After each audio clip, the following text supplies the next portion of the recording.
Here we are looking at our electrolytic cells. So galvanic or voltaic is probably what you see on an AP test, probably 2/3 of the time. So electrolytic is the other type, or the other third.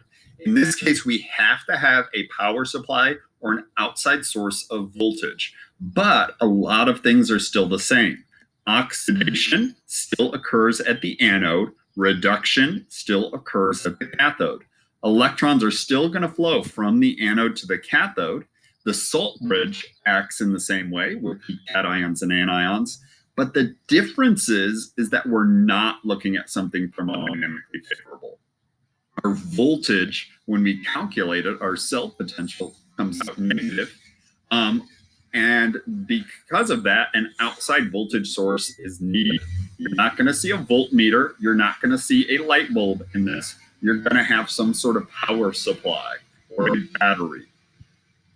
It's a little bit different, and we'll look at some different reactions with this, is you have to look at all of the different things present, sometimes including water, to figure out what the reaction will be. And this often ends up being a stoichiometry problem. We'll spend some time doing that, but thinking about how much is reacting based upon current and based upon our examples. So here we're going to look just at one example, and then we'll get into some more details. So right here, I have copper with a reduction potential of 0.34, cadmium with the reduction potential of negative 0.40. But in this reaction, it's showing that cadmium is what's being reduced and copper is actually oxidized. That is not what we would think would happen in a favorable cell. We would have kept copper as the reduction and making cadmium the oxidation. This is showing the opposite, so we're forcing the less favorable thing to occur. So within these cells, our cathode is still going to be getting fatter. We are going from ion to solid, so that we would be plating cadmium onto it. Our copper would be dissolving away, but that would be happening because we're forcing it to occur. So we've got our reaction here.